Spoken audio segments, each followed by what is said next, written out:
everyone, and with this tutorial today we're going to be going over how to make the water bomb base as well as one of these lovely Japanese water bombs. Okay, so first of all we're going to start off with our square origami paper. This one's a little bit smaller than what I guess you could say is standard, but in this instance it really doesn't mind. I just wouldn't use anything, say, for your first one smaller than, say, I don't know, I've seen one that I would say is probably like about 1.5 inches by 1.5 inches. I wouldn't use those. Try to use something around this size. Okay, so for some beginning folding steps, what I'm going to need to do is I'm going to be folding this one hot dog style, and then hamburger style,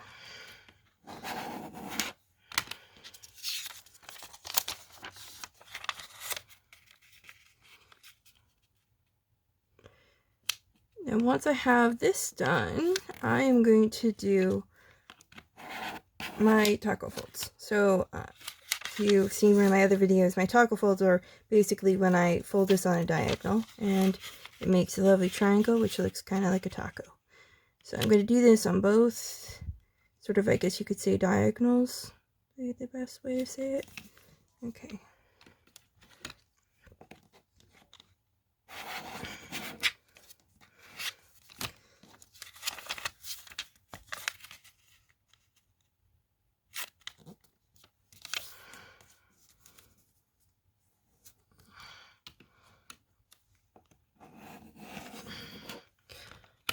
There it is. So now what I'm going to do is I'm going to open this up again just so that I have my regular square. Now, if you were, so as you can see here, you can definitely see it with these folds. So if you can see here, I have my diagonals that I just folded. So what I'm going to do is I'm going to pick this up and I'm going to kind of squish the edges a little bit. And as you can see, because I have really sharp creases, this naturally kind of wants to form like, almost you could say, like a little peak in the middle. So what I'm going to do is I'm going to take, basically, if you can imagine, this square here, I'm going to basically pinch it closed so that you could say like this edge is going to meet this edge here is going to meet this edge here. So again, I'm just sort of picking this up, pinching it a little bit, and as you can see, it naturally kind of wants to fold. And now I got my first half. Okay, so I'm going to do the same thing here. I'm basically just squishing this in and closing it. And that is my water bomb base. Now, I don't know very many patterns that actually use this as like a base besides a water bomb model. But if I think of any or find any, I will be adding it in the description at the bottom. So now what I'm going to do is, as you can see, my water bomb base, I have sort of like my open mouth part, and then I have my kind of pointed tip. So make sure the pointed tip is pointing away from you. So what I'm going to do is I'm going to take my first, oh, and that's the other thing. As you can see, I have 2 layers here, right? I have the first layer, right? And then I have my second layer. So I'm going to do this with my first layer on this side. What I'm going to do is I'm going to make this tip touch this tip up here. So I'm basically just folding it. So now I have a square. And I'm going to do the same thing to this guy here. Okay. Okay. So now what I just did on this one, I'm going to flip this over, and I'm going to do the same thing on the back.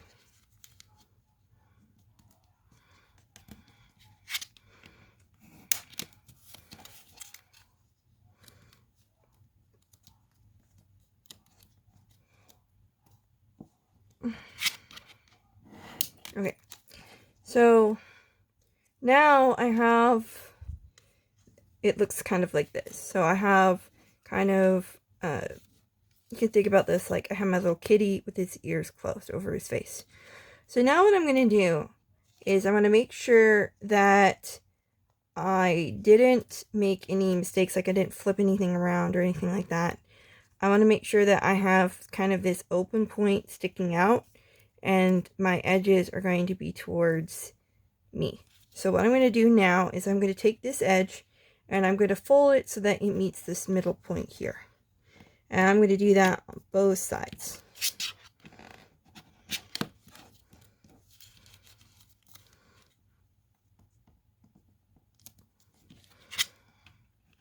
Okay, so double check, make sure I have this going the edge.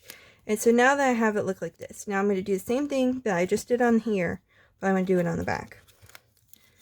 So now I'm just going to get this point to touch the middle here. And after I finish this, I'm going to go move on. Like the next step I think is one of the trickiest steps with this, because it can be a bit of a pain and you may need to finesse it a little bit. Okay, so now, I'm just going to flip this over. I think this is my beginning part here. I should have, as you could see, I have this sort of open edge here, my pointed edge here, and then, oh, sorry, I should have these two little kind of like flaps sticking out. Now, actually, technically, I will have these on either side, so it doesn't really matter if you flipped it around. It doesn't really matter too much. Now, the trick with this is you're going to eventually stick this bit and stick it in the pocket here. But what we need to do first, which I found makes life a lot easier, is I'm going to take this edge and I'm going to make it meet this point here. So I'm going to end up kind of with like a little triangle. I use this. Now what I'm going to do is, as you can see here, let me just zoom up a little bit. This is technically a little pocket if I open this up. Okay, so if I open this up a little bit, I see I have a little pocket. So what I'm going to do is I'm going to take this triangle and I'm going to shove that into that pocket. And you need to make sure that you get this all the way and that it's pretty firm, because this is what is going to hold our water bomb together. Because if you don't have it pretty firm, like as you can see, I have this one pretty much almost all the way in there, what's going to happen is your water bomb, when you try to blow it up, it is not going to hold its shape. So now I'm going to do this with this guy here. So quickly review. I take this, I'm going to fold it up here so it meets the top. Another thing is, if you have a little bit of trouble getting this to fit in here, another step you can do is I could take this part and kind of fold it where this right edge is here, like that. And then I can stick this in. And if you find this is like really tricky the first time you do it, don't worry. I think this is like the hard, again, as I stated, this is the hardest step here. So at the end, this is what my side should look like. Now I'm going to do the same thing that I just did on the other side with these ones here.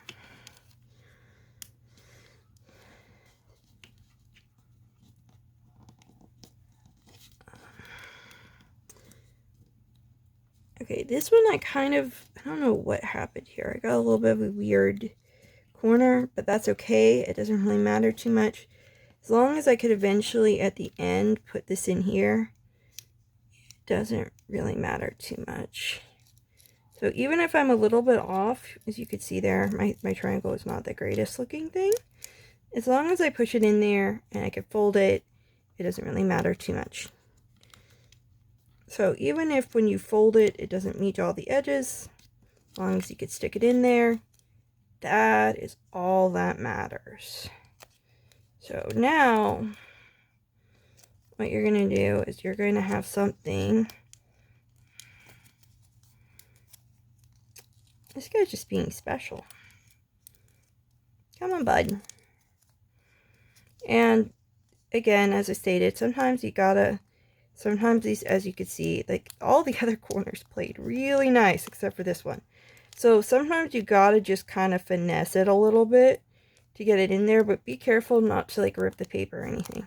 Alright, so now that I got this part done, so now this part, the folding part, is done. So now, if you could see, I have a pointed edge here, I have my two sides, and then I have the two sides. It looks the same. Now, if you take this, right, there's a pointy side, and now you kind of have this weird kind of white side where all my folds are.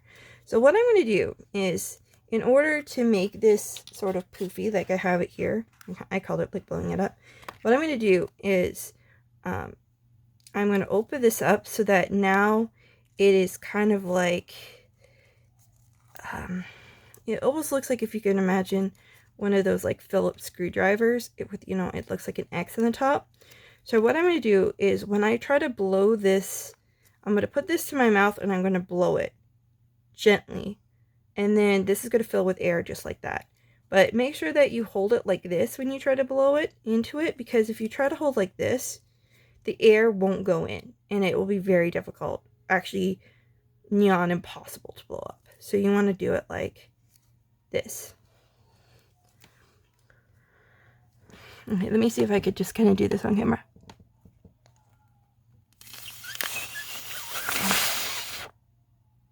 I think that worked. I think you got it, maybe. Okay, so there is my water bomb.